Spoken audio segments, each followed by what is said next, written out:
Rain blurred the marble driveway until the world itself seemed to melt, the storm turning glass and stone into trembling reflections. The mansion of mirrors stood silent except for the hiss of water sliding down its tall windows, each one throwing back a distorted version of Amelia Hayes, 9 months pregnant, trembling, barefoot on the cold steps. Her silk gown clung to her skin, soaked through, the fabric stretched painfully over her swollen belly. One hand pressed against her stomach, the other gripping the railing as if the bronze banister could stop her world from collapsing. Below her, Derek Langford moved like a man late for a flight, efficient and utterly detached. He tossed designer luggage into the back of his black car, each slam of the trunk lid louder than thunder. His suit stayed immaculate despite the rain, every hair still perfectly in place. Amelia's voice broke through the downpour, soft and raw. "Derek, please don't go. The doctor said the baby could come any day." "I can't." He didn't even turn fully toward her. "You'll be fine, Amelia. Women have been having babies forever. You act like you're the first." Her throat tightened until she could barely breathe. "I'm not asking for much. Just stay until—" "I've already told you." His voice was clipped, sterile. "The investors are waiting. The yacht's booked. And frankly, Amelia, your constant worrying is exhausting. You've made this pregnancy into a drama. Try being grateful for once." The words hit harder than the wind. She looked at him, the man she had married for love, for security, for the future he had promised. But the man in front of her wasn't the one she had fallen for. His eyes were empty mirrors reflecting only himself. "You're leaving me alone," she whispered, "in this house, in this storm." Derek adjusted his cufflinks. "It's not a storm, Amelia. It's just weather. You'll survive." Then he smiled, that thin, practiced smile he used for board meetings and photographs. "Don't look so dramatic. Try to rest. You're making yourself look older." He climbed into the car without another word. The engine started, its hum low and cruel against the thunder. The headlights cut across her face before disappearing down the long, gated drive. For a moment, she stood there, still hoping he might stop, might remember the woman who used to make him laugh. But the taillights vanished into the rain, and silence filled the emptiness he left behind. The mansion seemed to exhale, a deep, hollow breath that made the air heavy. Every chandelier glittered coldly, reflecting her loneliness. The polished floors stretched before her like a frozen ocean. Once she had called this place home. Now it felt like a mausoleum built for dreams. She turned, one hand sliding over the curve of her belly. The baby kicked, a soft reminder of life inside a house that felt dead. "It's all right," she whispered to the child. "We'll be okay, somehow." Her voice broke before she could finish. A light flickered in the corridor behind her, brief but sharp, and when she looked toward it, she thought she saw movement through the garden windows, a shadow between the roses, unmoving, deliberate. For a heartbeat, she told herself it was just the wind, a trick of lightning. But then the shadow shifted again, slow and certain, as though someone had been standing there all along, watching. Amelia's pulse quickened. The storm pressed harder against the windows, rattling the glass like impatient hands. Somewhere deep in the garden, a figure moved closer, barely visible through the rain. She wrapped her arms around her stomach, every instinct urging her to step back, to hide.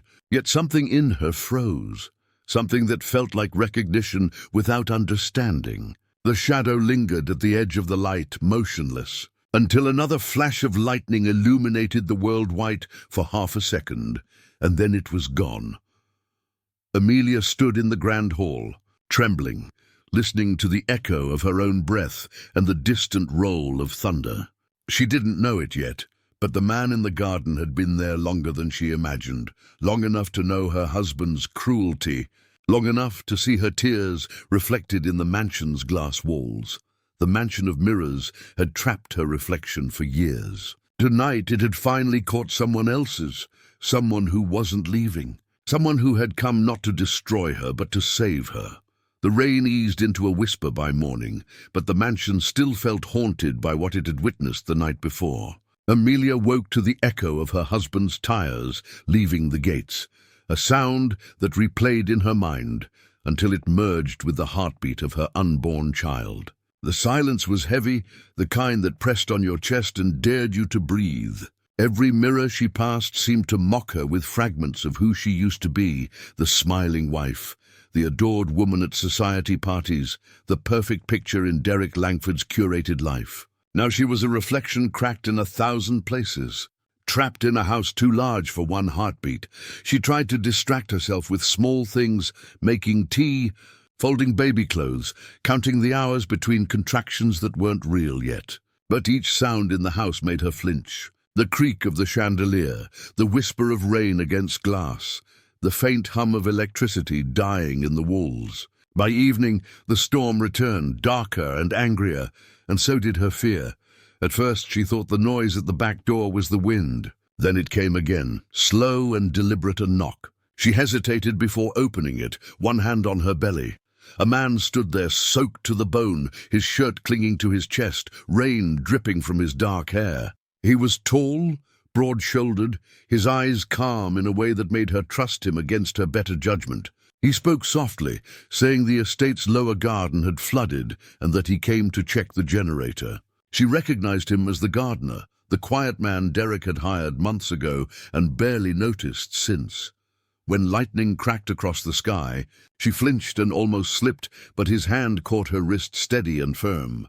For a moment their eyes locked, and she saw something unguarded, something that didn't belong to a servant. He looked away quickly and told her to stay inside while he fixed the power.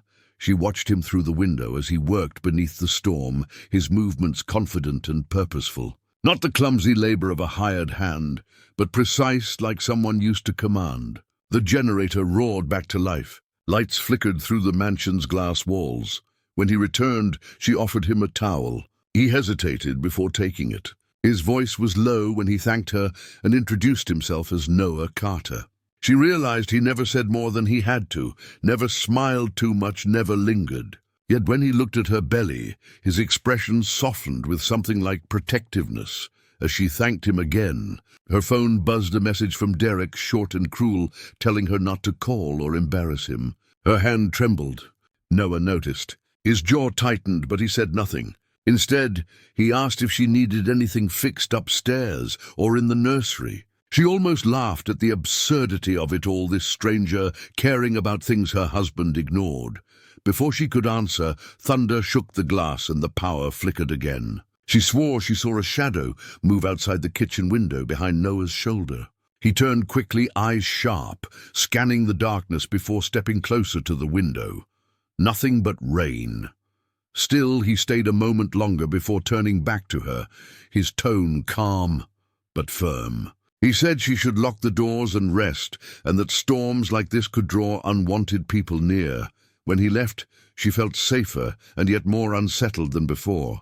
She stood alone by the window watching the garden where the lightning illuminated the drenched earth and the faint silhouette of a figure that hadn't moved since the night. Before, someone was still watching the mansion of mirrors, and Amelia Hayes didn't know if Noah Carter had seen them too, or if he was the reason they were there at all.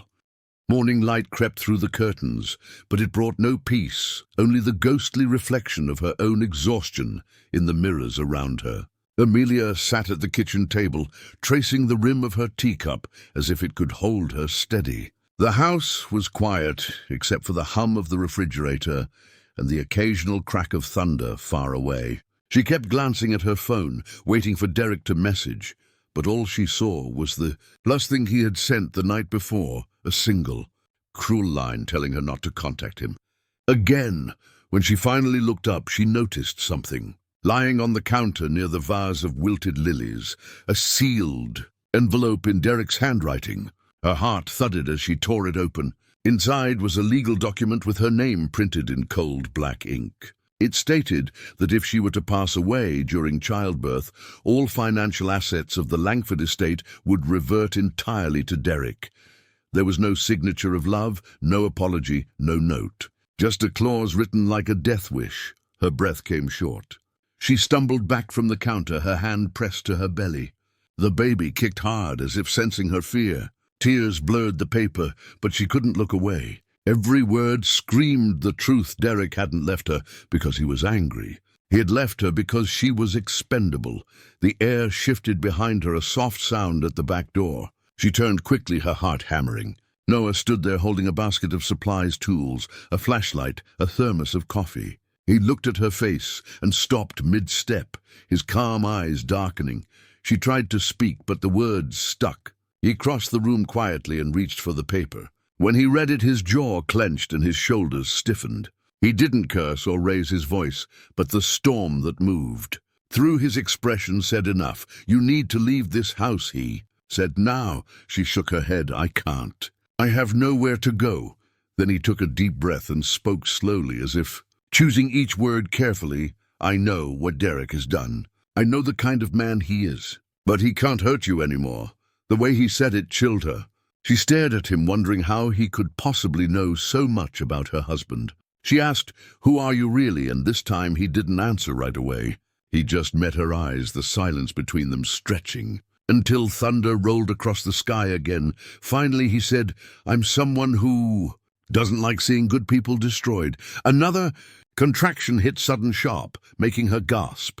Noah caught her before she could fall, his arms strong around her back, guiding her to the couch. He spoke softly, steadying her breathing until the pain eased. He stayed close, watching every tremor, every sign of distress with a focus that felt too intimate for a stranger. When she asked again who he was, he only said, "Rest now, Amelia. Everything else can wait." Before she could protest, he moved toward the window, scanning the horizon like a man expecting danger. Outside, the storm gathered strength, the sky thick with gray. For a brief moment, lightning flashed, and she saw two shapes moving near the gate. Men in dark coats shouting over the rain, one holding something metallic that caught the light. Noah saw them too. He turned back to her and said, "If anyone knocks, don't open the door."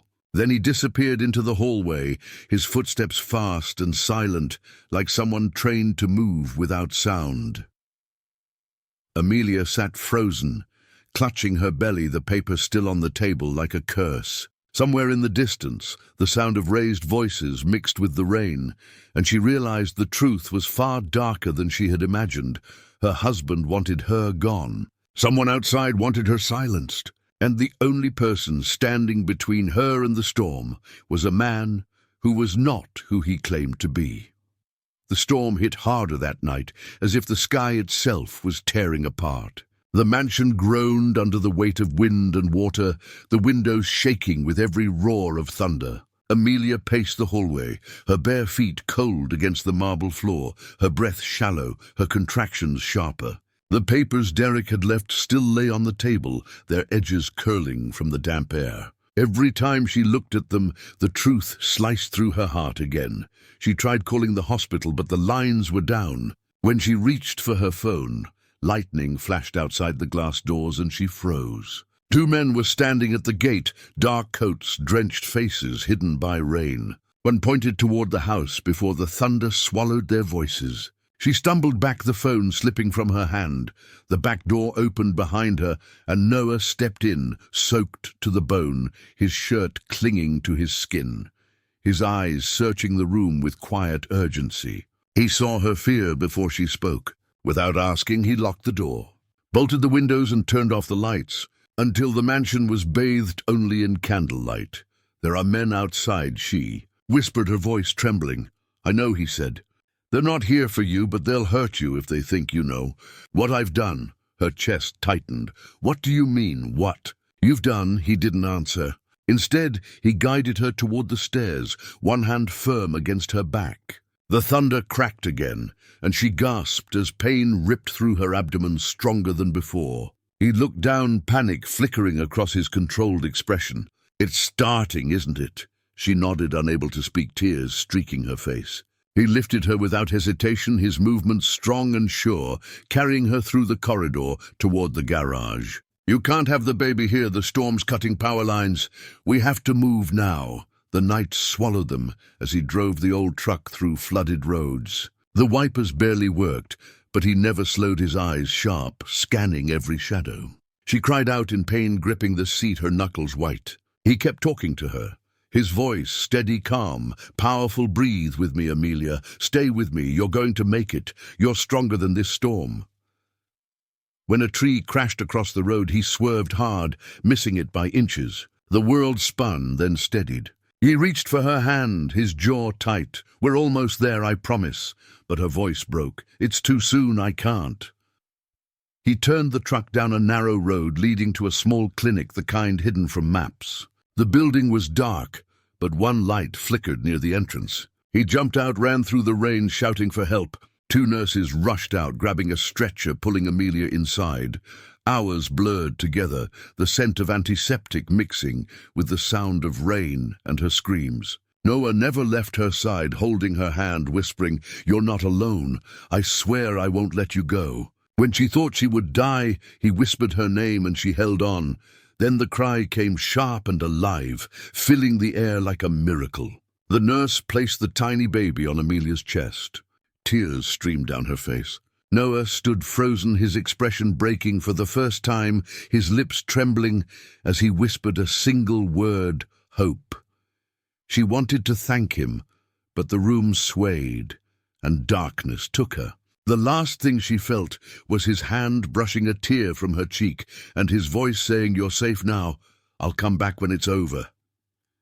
When dawn broke, Noah was gone. Only a folded note lay beside her bed, and the faint scent of rain still clinging to the room.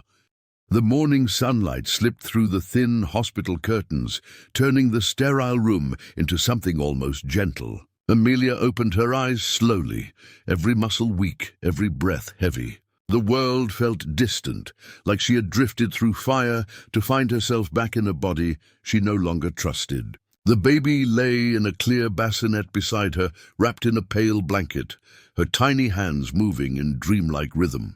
Amelia smiled through the ache, whispering a name she had chosen in the dark hours before birth, Hope. The nurse entered quietly, adjusting the machines, checking her pulse, and leaving without many words. Something about her expression made Amelia uneasy, a tightness around her eyes, like she was hiding more than exhaustion. When she asked about the man who brought her in, the nurse hesitated. "He left before dawn, ma'am. He said you were stable. He said you'd understand." Understand? What Amelia whispered, but the nurse was already gone, on. The small table beside her lay a folded note, its edges damp from his rain-soaked hands. She unfolded it with trembling fingers and read the words written in firm, careful handwriting. "You're safe now, Amelia. Take care of her. She's your light. I'll come back when it's over." Her pulse quickened. Over what? When? What was over? The question looped through her mind until the exhaustion dragged her back under. Days passed quietly. Hospital bills appeared like ghosts and vanished again, paid in full by an anonymous account. Each time she asked who covered them, the nurses only shrugged. No family, no husband, no name. Just silence. When she was finally discharged, she returned to what used to be her home. The mansion loomed at the end of the hill, stripped of life, the windows boarded, the garden drowned. A foreclosure notice hung crooked on the gate, stamped in red. Derek was gone. No messages, no trace, no apology. The world she built around his name had vanished like smoke. She walked through the ruined hallway, her footsteps echoing where laughter once lived. The mirrors still reflected her, but now she barely recognized the woman staring back. She whispered to her sleeping baby, "We'll find somewhere else, somewhere he can't reach us." Then she heard it, the low hum of an engine outside. She turned quickly, clutching the baby close. A black Range Rover rolled through the gates, the same stormy vehicle she remembered from the night she gave birth. The door opened, and Noah stepped out, but he didn't look like the quiet gardener anymore. His clothes were clean-pressed, his posture straight, his eyes shielded by something colder. Amelia's breath caught. "Noah," she said, her voice cracking, "I didn't know if I'd ever see you again." He smiled faintly, but there was sadness in it. "I told you I'd come back when it was over." "What was over?" she asked. He looked toward the house, his jaw tightening the empire. "Your husband built, it's gone. And so is he." She blinked, unable to understand. "You mean Derek?" Noah's eyes met hers, steady and unflinching. "Derek is running from things he can't fix." You don't have to run anymore. Her heart pounded. Who are you, really? He didn't answer right away.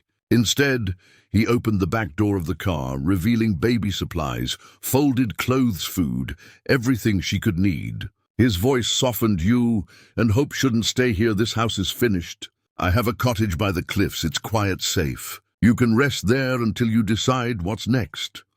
Amelia hesitated, staring at the man who had saved her life twice, yet felt like a stranger in the daylight. The rain began again, soft and rhythmic against the car roof, and for a moment she imagined she could trust him. She whispered thank you, but inside her chest something twisted between gratitude and fear. When she looked back at the mansion one last time, lightning cracked across the sky. In the brief flash of light, she saw movement near the upstairs window, a shadow watching them from behind the glass. She turned sharply, but it was gone. Noah noticed her glance, and his expression darkened. He reached for the door and said quietly, "Get in, Amelia. We don't have much time." She held her baby close, her heart racing as the storm gathered again around them.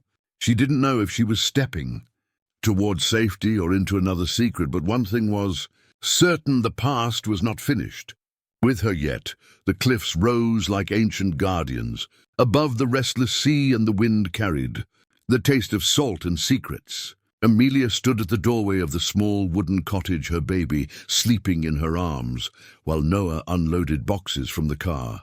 The air here was different, cleaner, quieter, yet beneath that peace something heavy lingered, a silence that felt too watchful to be calm. Inside the cottage, everything seemed ready before she even arrived. A crib by the window stocked shelves, soft blankets, warm light spilling from the fireplace. It was as if someone had known exactly what she would need before she spoke a word. Noah moved through the rooms with practiced ease, turning on lamps, checking windows, speaking little but always aware of her presence, like he could sense her fear without seeing it.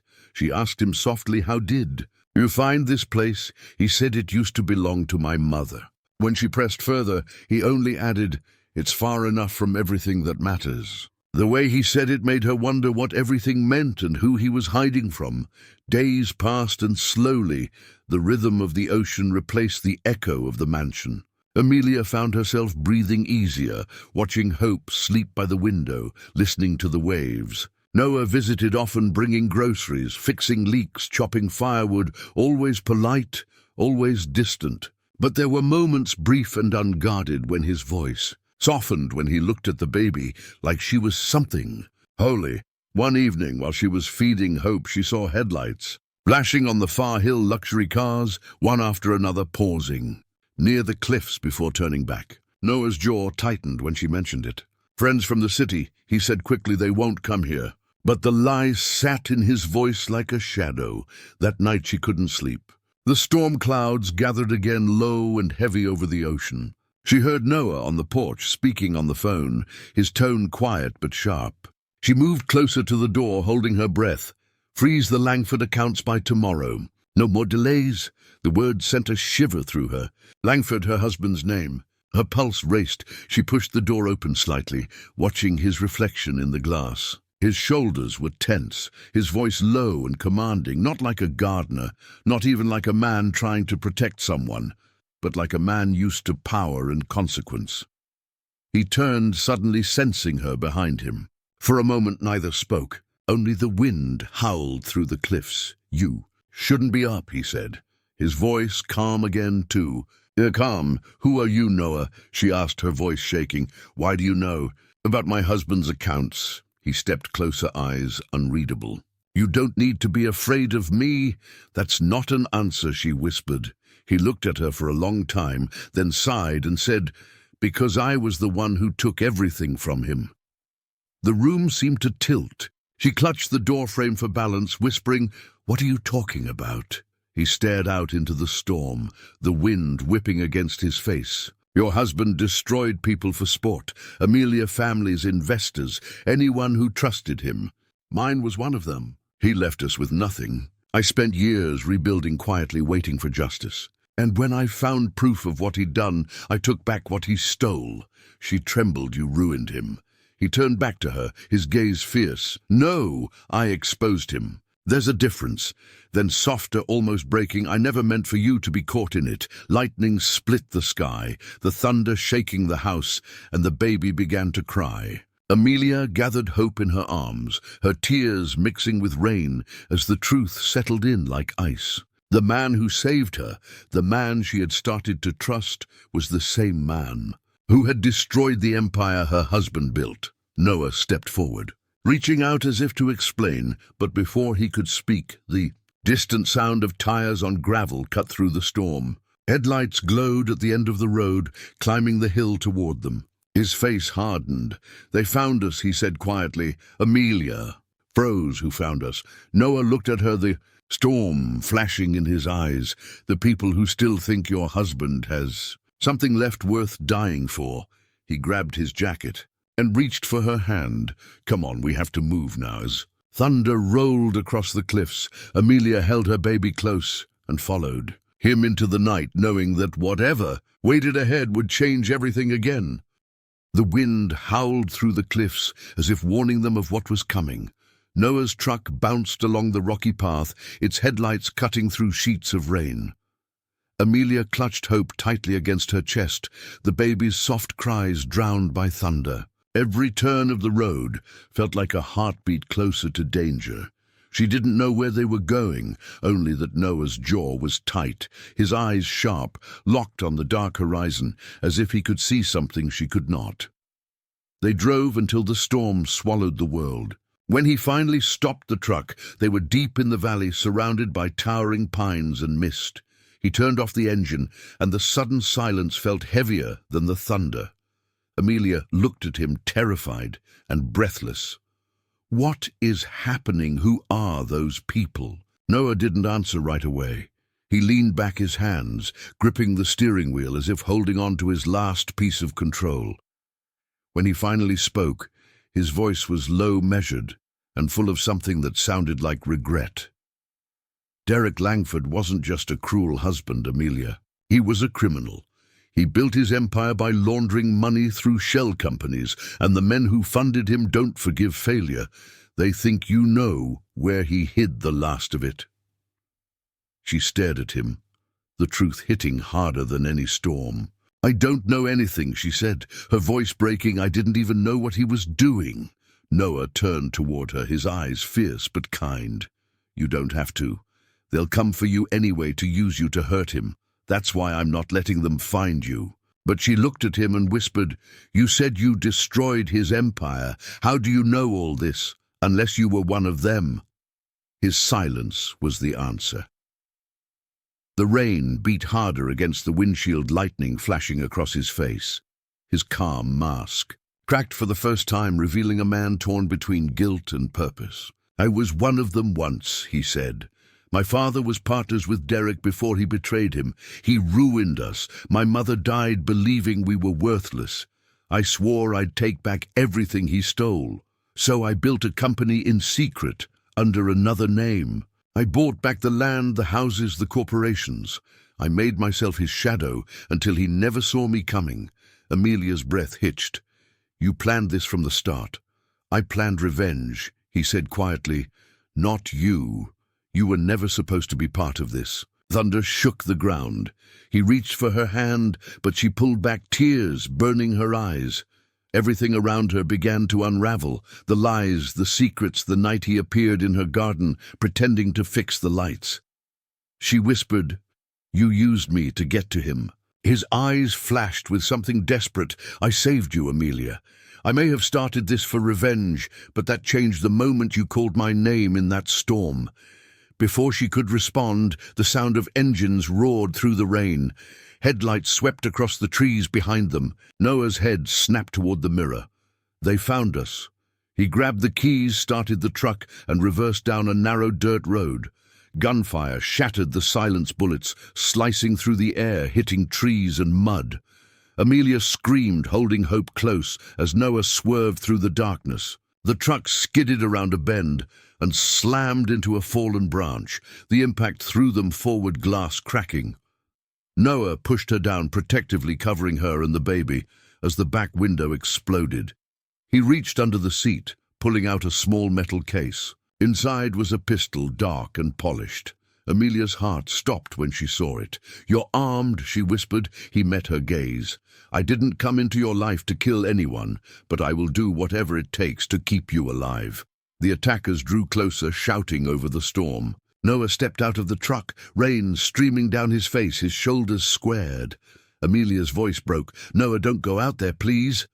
He turned back once, the wind whipping his hair. His eyes softer now, almost pleading, "Trust me just once more." Then he disappeared into the rain. Seconds later, the sound of gunfire echoed across the cliffs. The world outside turned into flashes of light and chaos. Amelia pressed her baby to her chest, whispering promises to survive as tears and thunder blurred together. When silence finally returned, only the storm remained, and Noah Carter was nowhere to be seen. Lightning split the sky over the valley, painting the forest in brief flashes of silver and shadow. Amelia stumbled through the mud, clutching hope to her chest, while rain lashed against her face. Every crash of thunder felt closer, every breath harder. She called out for Noah, but the wind swallowed his name. The gunfire had stopped, yet the silence that followed was worse, because it meant someone was still out there waiting. She crouched behind a fallen tree, trembling, her mind racing with images of Noah lying somewhere in the dark. She wanted to believe he was alive, that he was still fighting, but the fear inside her whispered otherwise. The baby whimpered softly, and she pressed her close, murmuring promises she wasn't sure she could keep. A hand touched her shoulder from behind, and she screamed, turning sharply until she saw him, Noah, soaked and bleeding, a gash across his forehead, but still standing. His eyes locked on hers, and in that instant she knew he had survived something brutal. He helped her up, his grip firm, though his hands shook with exhaustion. "We have to move," he said. "They'll send more." She wanted answers, but he pushed forward, guiding her through the trees toward a cabin barely visible through the mist. Inside, the single room smelled of wood smoke and dust. He checked the windows, loaded the pistol again, and finally looked at her long enough for her to see how much pain he was hiding. "You were shot," she whispered. He shook his head, just grazed. His eyes softened as they drifted to the baby, sleeping in her arms. "She's safe, that's what matters." When the storm eased slightly, he began to speak quietly, almost to himself. "Years ago, before Derek took everything from my family, my father built a company with him. They were supposed to share the profits, but Derek forged documents and left my father bankrupt. He died the next winter. I was 19. Everything I've done since was to destroy what Derek built." Amelia stared at him, feeling the weight of every word. "You became what he was," she said softly. "He didn't deny it. Maybe I did, but I wanted justice, until I saw you that night in the rain and realized the person I was punishing wasn't him anymore. It was you." She turned away, tears burning her eyes. "You lied to me, Noah. You came into my life under a false name. You made me trust you." He stepped closer, his voice breaking. "I didn't plan to care about you, but I did. I can't change how it started, but I can decide how it ends." Before she could, Enter headlights appeared outside, slicing through the trees. Noah cursed under his breath and grabbed her arm. "Stay behind me." The door burst open, and Derek Langford stepped inside, drenched but alive, his eyes blazing with fury. "You think you can steal my wife and my life, Noah?" he shouted. "You were nothing but a parasite." Amelia froze, her heart slamming against her ribs. Derek's gaze snapped to her, and his sneer twisted into something darker. "You really thought he loved you? He used you, Amelia. He's the reason you lost everything." Noah raised the gun, his voice low. "Leave her out of this, Derek." Derek laughed. "You're too late. The world already knows who you are. The papers are filed. Your empire will burn just like mine." The two men circled each other, the air thick with rage and rain. Then Derek lunged. Noah fired, the sound deafening in the small cabin. Derek collapsed, clutching his arm, blood seeping through his fingers. Amelia screamed, the baby crying in her arms. Noah dropped the gun and moved toward her, his face pale. "It's over," he said, his voice trembling. "He's not dead. I just needed to stop him." But outside, sirens wailed through the valley, flashing lights painting the forest red and blue. Noah turned to her, his expression full of a strange calm. "Tell them everything. Tell them I forced you to come with me. They'll believe you." She shook her head. "No, I won't let you take the fall for this." He smiled faintly. "You already saved me, Amelia. You just don't know it yet." As the police broke through the door, Noah stepped forward, hands raised, his eyes never leaving hers. When they led him away into the rain, she felt her world collapse all over again. But deep down, she knew this wasn't the end. It was only the part of the story where truth and love would have to fight their final battle. The courtroom was filled with the restless hum of whispers and flashing cameras, the air thick with judgment and curiosity. Amelia sat in the front row, holding hope close, her heartbeat matching the ticking of the clock above the judge's bench. Across the room, Noah was brought in wearing a grey suit that did nothing to hide the exhaustion in his eyes. He looked thinner, quieter, yet still carried that calm power that made people listen when he spoke. Outside, the courthouse reporters shouted questions about betrayal, love, and money, but Amelia barely heard them. Her mind was still trapped in the storm on the cliffs, the sound of gunfire, and Noah's voice telling her to lie to save herself. She had refused then, and she refused now. She would not let the world twist what really happened.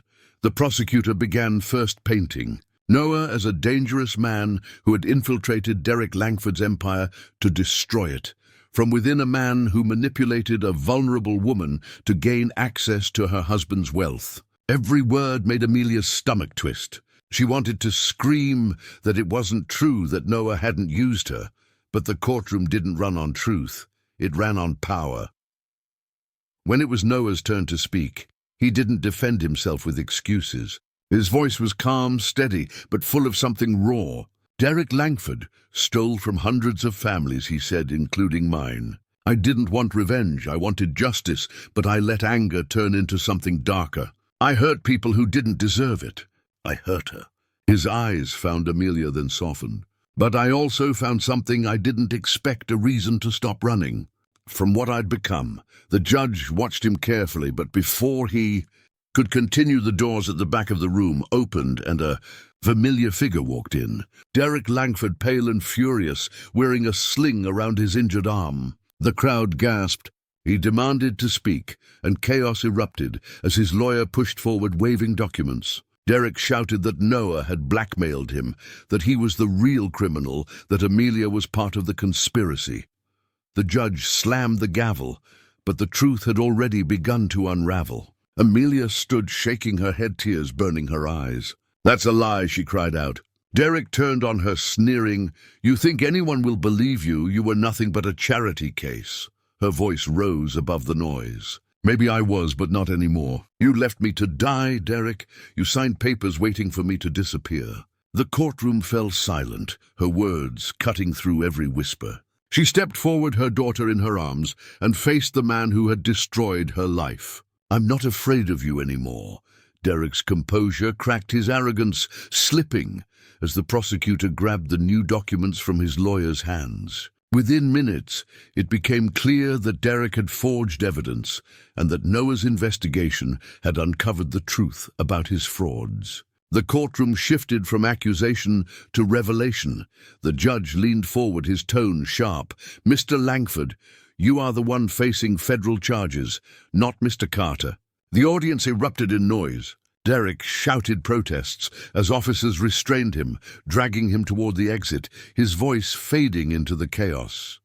Amelia turned toward Noah, her vision blurred by tears. He looked stunned, like a man who no longer believed in miracles. When the judge announced his release, the courtroom filled with murmurs, but Amelia didn't hear them. She only heard her own heartbeat as she crossed the room toward him. He met her halfway, their eyes locked, everything unsaid between them. She wanted to run into his arms, but instead she reached out and touched his face softly, whispering, "You tried to protect me even when it broke." You, he smiled faintly. I thought I'd lost you. Forever. You didn't, she said not. Anymore. The guards unshackled him, and for a moment the world seemed to pause, the noise of the courtroom fading into nothing. Noah exhaled deeply, as if letting go of years of guilt and rage. Then he leaned closer, his voice low, so only she could hear. I don't deserve forgiveness, Amelia, but I'll spend the rest of my life earning it. She looked at him with tears and quiet strength you already have. When they walked out of the courthouse together, the crowd parted around them, flashes lighting the gray sky above. It wasn't freedom that waited outside. It was something rarer, the fragile beginning of peace. But as they reached the steps, a car across the street caught her eye. Black-tinted windows, engine idling. Her breath caught when she saw a familiar outline behind the wheel, one of Derek's men from the cliffs watching them. Noah noticed, too, his expression hardening. He placed his hand gently on her back and whispered, "It's not over. Yet stay close to me. The storm might have passed, but another one was already waiting." Beyond the horizon, the air outside the courthouse felt heavy, as if the world was holding its breath. The sky was gray, the clouds thick with rain that refused to fall. Noah stood on the steps, his arm protectively around Amelia, while flashes from cameras lit the street like lightning. Across the road, the black car with tinted windows still waited, the engine humming softly, the driver motionless. He leaned closer to her, whispering, "Stay behind me." Before she could speak, the car door opened, and a man stepped out, tall in a dark coat with a scar along his jaw. He called out to Noah using a name Amelia had never heard before. Mason Hale. The sound of it made Noah stiffen. He turned slowly, his voice low and edged with old fear. "You shouldn't be here," the man smiled coldly. "You took everything that belonged to the Langford family. Now it's time to return the favor." The crowd began to scatter as security moved closer, but the man pulled a gun, and chaos exploded. Amelia screamed as Noah pushed her down behind a pillar, shielding her body with his. The shot cracked through the air, but missed hitting the courthouse doors. Officers shouted for cover, and in the confusion, the gunman fled through the alley, his car speeding away into traffic. When silence returned, Noah was still holding her close, his heart pounding against her back. "Are you hurt?" he asked, his voice shaking. She shook her head, tears streaking her face. He exhaled and pulled her closer, whispering, "I'm not losing you again." Not ever. That night they were moved under police protection to a safe house near the coast. The ocean stretched outside the window, endless and dark, like the life they were still fighting to rebuild. Noah sat by the window staring out, while Amelia rocked hope in her arms. The soft sound of the baby's breathing filled the small room like a fragile promise that life would go on.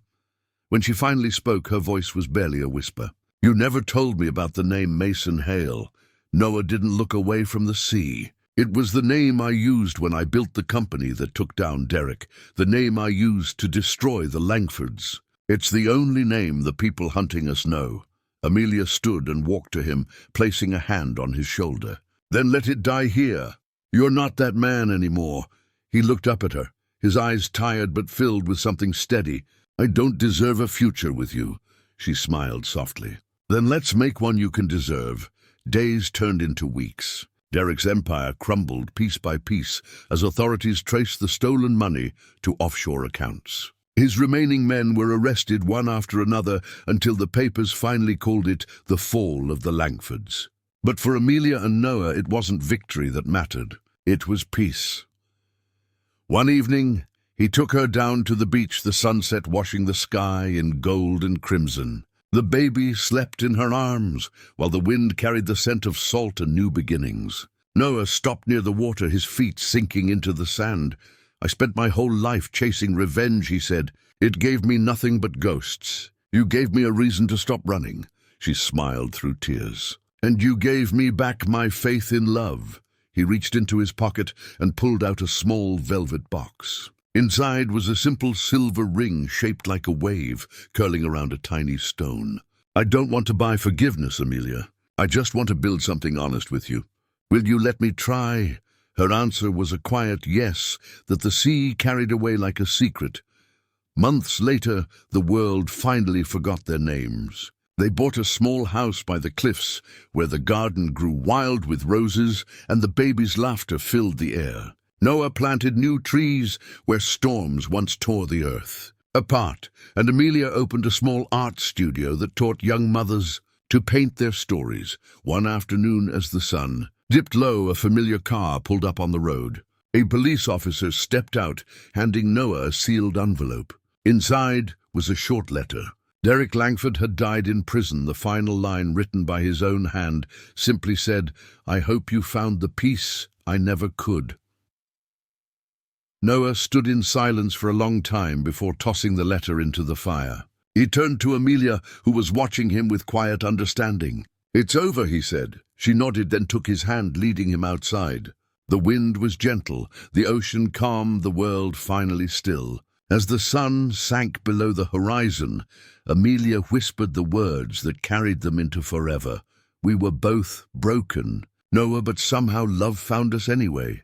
He smiled, pulling her close, their daughter laughing in the wind behind them. And for the first time in years there was no storm, no fear, only the quiet truth that the man who once hid behind lies had finally found his home in the heart of the woman he had saved. And that night, under a sky full of stars, the past faded for good, leaving only the sound of the waves and the promise of a life born from redemption.